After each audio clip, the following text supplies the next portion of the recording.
If you clicked on this video, then there's a big chance that you like movies. I don't even know if there's anyone in the world that doesn't like movies. Movies are an art form, a way for directors and actors to express themselves in one of the most unique forms of media. Storytelling has been part of us since we began to develop brains. The Bible, the Quran, Shakespeare, and many more. I don't know why I listed those three, but whatever. Storytelling is our way to tell and share our experiences. But it's also a way to express our creativity and imagination. And with the Bible, it's a bit of both. I just pissed off so many people with that. Sorry, it was just a joke, guys, don't hate me. With movies, you can do it not only verbally, but visually as well. Some movies are pure art, with a hidden message behind every line of dialogue, while other movies are pure fun and entertaining. Movies aren't just art, but also something to enjoy. Something that makes you engaged like nothing else, or something to watch with a big grin on your face after a long day's work. But there are movies out there that make you wish we never developed a frontal lobe. Movies that are messed up, plain disgusting, or just really bad. Which brings us to The Asylum. The Asylum is one of the worst movie studios that I ever laid my eyes upon. If you have been following my channel, you have probably heard the name The Asylum quite a few times. They are known for cheap rip-offs that closely resemble the original title, only then with 1/1,000,000th of the budget. Listen, I love bad movies, and The Asylum has made some fun bad movies, but this is just sad. Now, with all respect, I do appreciate their attempts, and I personally don't hate them for making these horrible movies. But why? Why make these movies? That's what I intend to find out. But first, we have to go back to the beginning. So grab a snack, grab a drink, and let's get into it.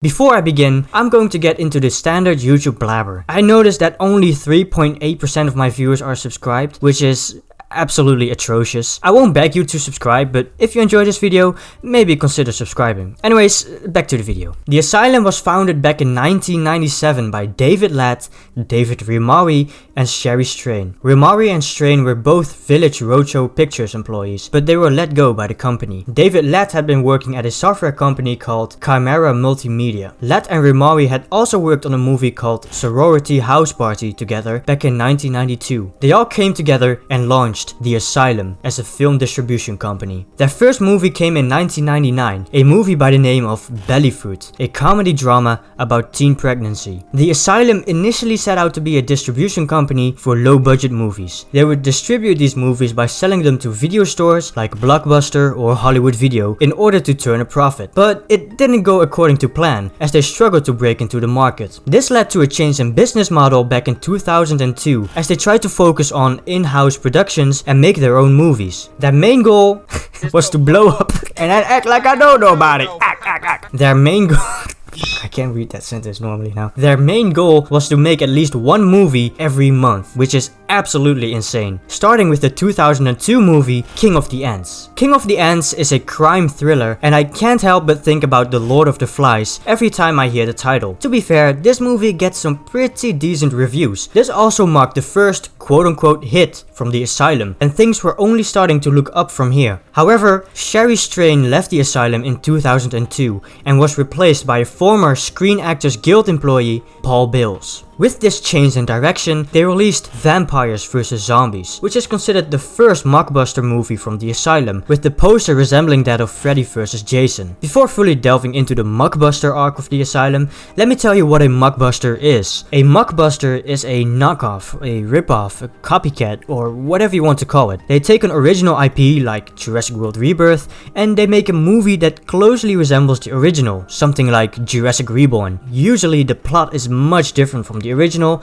and it's only the title or the poster that is similar. That's the basic gist of the whole Mockbuster genre. Now let's continue. Vampires vs Zombies was not intended to be a Mockbuster, but was claimed to be an adaptation of a novella from 1872 called Carmilla. The only resemblance between Vampires vs Zombies and Freddy vs Jason were the similarities in name and between the posters. It wasn't really a Mockbuster quite yet, but it definitely came close. The movie was considered a success, but the reviews were unfavorable. Shortly after the success of Vampires vs Zombies, Ladd started working on an adaptation of the 1898 novel The War of the Worlds. But there was one major setback, as he learned that there was a small movie maker by the name of Steven Spielberg, who was also working on an adaptation of the same novel. Ladd kicked the sand in disappointment and was ready to end all productions.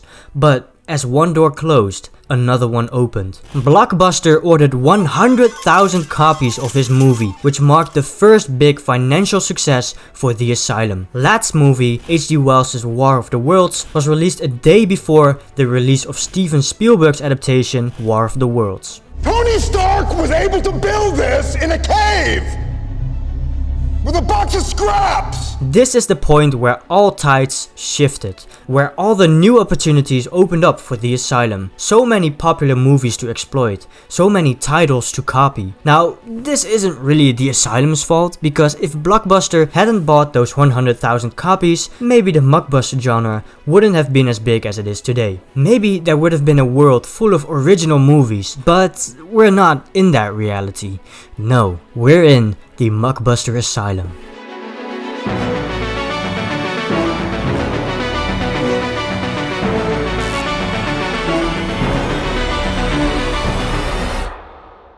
After the success of H.G. Wells' War of the Worlds, the Asylum continued their crusade that will forever engrave the Asylum as that one studio that rips off other movies. Movies following H.G. Wells' War of the Worlds were titles such as King of the Lost World, based on King Kong, Snakes on a Train, based on Snakes on a Plane, of course, Transmorphers, based on Transformers, and The Da Vinci Treasure, based on The Da Vinci Code. In 2008, the Asylum partnered up with Sci-Fi, which is a division of NBC Universal Media Group, which is a division of, you guessed it, NBC Universal. With this partnership, the Asylum released their first for-television movie, The Day the Earth Stopped, which is based on The Day the Earth Stood Still. This is the Asylum's first bit of heated controversy, as 20th Century Fox filed a cease and desist letter against the Asylum for the similarities between the two movies. However, nothing came of the movie and the controversy faded. This is because movie titles aren't always protected under the United States trademark law, which allows the Asylum to closely resemble popular movie titles without any issue, as long as they claim not to deceive any customers. Some more examples of this are Alien vs Hunter, based on Alien vs Predator, I Am Omega, based on I Am Legend, Alan Quatermain and the Temple of Skulls,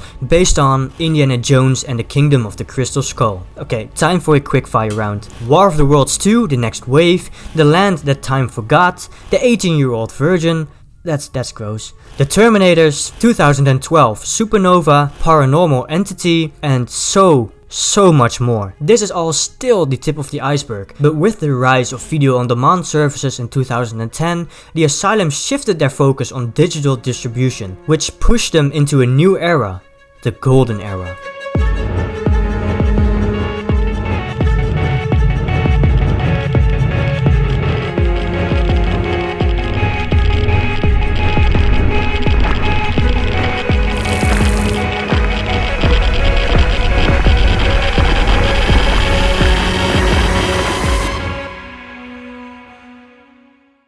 VOD, it stands for Video on Demand. The Asylum took notice of these services and decided to release their movies there instead of the video rental stores, which were on a freefall at the time. These early services would often categorize their movies in alphabetical order. The Asylum took notice of this and would make movies like Number 1 Cheerleader Camp and Two-Headed Shark Attack. This would often push their movies to the front page of these VOD services. In 2012, they would release a movie called #Hold Your Breath. This movie was their first ever movie to see a theatrical release, and not because they thought this movie would do well in the box office, but because they knew that VOD services would often prioritize movies that also had a theatrical release. Pluto TV became the studio's biggest source of income, and it even had its own channel dedicated to movies from the Asylum. Another VOD service called Tubi commissioned the Asylum to make 12 original movies after the quote-unquote success of the Titanic 2. Remawi had estimated that by 2012, 70% of their movies were original ideas. So we may see the Asylum as a copycat, leeching on the more popular titles, but they're actually way more original than I first thought. In 2013, their biggest hit came to fruition when they partnered up with Sci-Fi, a movie that almost everyone has heard of before. Even if it was just a distant echo or a whisper, you have heard it somewhere at some point. Sharknado. Sharknado. Sharknado. Sharknado. We are talking about a film that has blown the internet apart. It has taken the internet by storm. Or should I say, by Sharknado. Sharknado is the Asylum's biggest franchise. Directed by Anthony C. Ferrante, this movie became a big spectacle. An idea so silly and outrageous that it works. It caught the eye of many people, including one Robbie Rist. Rist is an old school actor, known for his roles as Michelangelo in the Teenage Mutant Ninja Turtles, She called me Mikey, and Choji Akimichi in Naruto. He saw the poster of Sharknado at the American Film Market and he was immediately enthusiastic about the concept. When his friend Ferrante told him that he had been approached to direct the film, Rist insisted Ferrante to take the job. And thus, Sharknado went from a silly concept to a serious production. The movie's release saw huge interest, initially spawning over 1.3 million viewers. However, it was still under the average amount of viewers for a sci-fi original. Its biggest pull turned out to be Twitter. Sharknado exploded on Twitter, even catching the attention of Damon Lindelof, a writer for both World War Z and Prometheus, Will Wheaton, who has played in Star Trek and The Big Bang Theory, Olivia Wilde, who has played in Tron Legacy, House MD, and much more, and actor Corey Monteith, who unfortunately passed away back in 2013 from a drug overdose, with his last tweets being about Sharknado before tragically passing away. Due to this exploding popularity, mostly because of Twitter, Sci-Fi did a repeat showing the following week. This time the movie saw almost 1.9 million viewers. They also did a third repeat of the movie a week after, this time gathering 2.1 million views, setting a record for the most viewed original film in sci-fi history. Sharknado increased the revenue for the Asylum from $5 million to $19 million,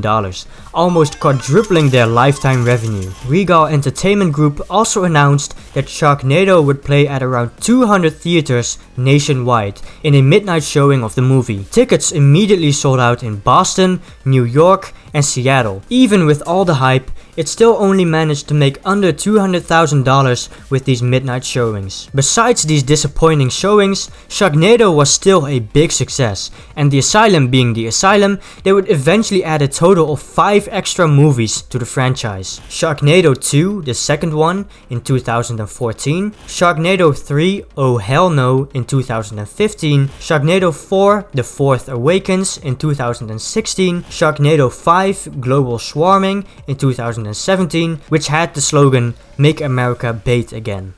Nice. And the last one in 2018, The Last Sharknado, It's About Time. In the final movie, they really pulled out all of the stops. Finn, the main character of the movie franchise and who is named accordingly, fights Nazis, dinosaurs, knights, and even takes a ride on Noah's Ark. All of the sequels still gained more than 1.4 million views during their airing, and they are still talked about to this day. But Sharknado isn't the only popular thing to come from the Asylum. Z Nation is a show by the Asylum that was also quite popular. Z Nation is a show created by Carl Schaefer and Craig Engler. It is another collaboration between Sci-Fi and the Asylum. It's a cheesy zombie action comedy series and it's pretty well received. Z Nation would go on to have a total of 5 seasons and a total of 68 episodes. It would also get a Netflix spin-off in 2019 called Black Summer, which is also made by the Asylum. But nothing seemed to compare to Sharknado. The Sharknado franchise marked the golden years for the Asylum, but that wouldn't stop them from making Mockbusters. During these golden years, they still kept their promise of making 12 movies a year, including a whole lot of new Mockbusters trying to take advantage of new popular movies. Some more examples are Sinister Squad, Planet of the Sharks, because the Asylum loves sharks for some reason. Cargo, Atlantic Rim Resurrection, which is a sequel to the original Atlantic Rim. Tomb Invader, Clown, Monster Hunters, Battle Star Wars, Fast and Fierce, Death Race, Top Gunner, Ape vs Monster, Jungle Run, Planet Dune, which features Sean Young, who played Chani in the OG Dune movie, Megalodon Rising, Bullet Train Down, Ape vs Mecha Ape, The Little Mermaid, which looks like an AI generated movie, Snow White and the Seven Samurai, which sounds pretty cool, Road Wars Max Fury, Meth Gator. I mean, you got your Cocaine Bear and your Meth Gator. I mean, what's next? Fent Lion? Alien Rubicon, and their latest ones, Ballerina Assassin, Jurassic Reborn, Morgan Killer Doll, and most recently, Predator Wasteland. There are so much more Mockbusters, but these look the most obvious to me. It is absolute insanity, but I guess that makes sense, them being named the Asylum and all. Even a movie like Moonfall, which is notorious for being atrocious, has two ripoffs called Meteor Moon and Moon Crash. Sometimes they even rip off their own movies. For example, Jurassic Domination, which is a ripoff of Jurassic World Dominion, is also a ripoff of Triassic Hunt, a movie by the Asylum from 2021. Now, the big question is, why? Why make these movies? And the answer is obvious. Money. These movies make between $100,000 and $200,000 of profit per movie, which is absolutely ludicrous. The Asylum's budget for most of these movies is between $200,000 and $500,000. Because of this low budget, it is easy to break even. Rimari even stated that the budget of the film purely depends on the amount of money that they think they can make with the movie. He also claims to have never lost money on any of his movies. So even though these movies are shitty, I do respect their tactics. From 2011 until 2012, their total revenue was $12 million with a 15% profit margin. Meaning in 1 year, they made a total of $1.8 million of profit. The Asylum has been in business for 25 years, so you can already guess why they keep making these movies. It is profitable.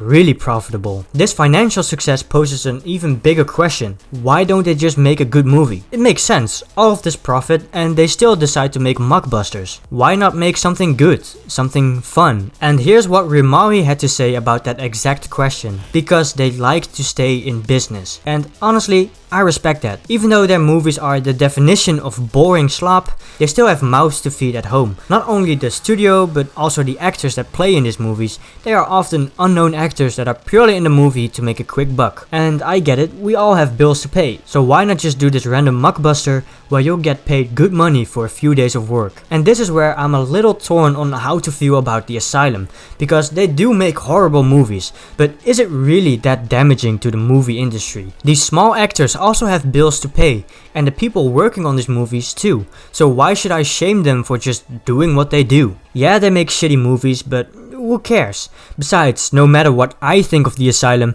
their reputation has been in the bin from the get-go. Amy Nicholson from the box office said that the Asylum leans into the absurdity of their film plots. She used Snakes on a Plane as an example. Whereas the original movie had a disappointing ending, Snakes on a Train ended with a giant snake eating the train. That's what the people who like these movies want to see, and studios don't have the guts to do it. And while Brian Grazer called the Asylum pollution in Hollywood, it still has its own place in the film industry. Studios like the Asylum are here for people who like bad, boring movies. As much as we collectively hate these movies, there is something about them that makes them feel comforting in a way. We don't always need to watch these overcomplicated masterpieces or these confusing, wannabe intellectually superior r/atheism movies. Sometimes less is just more.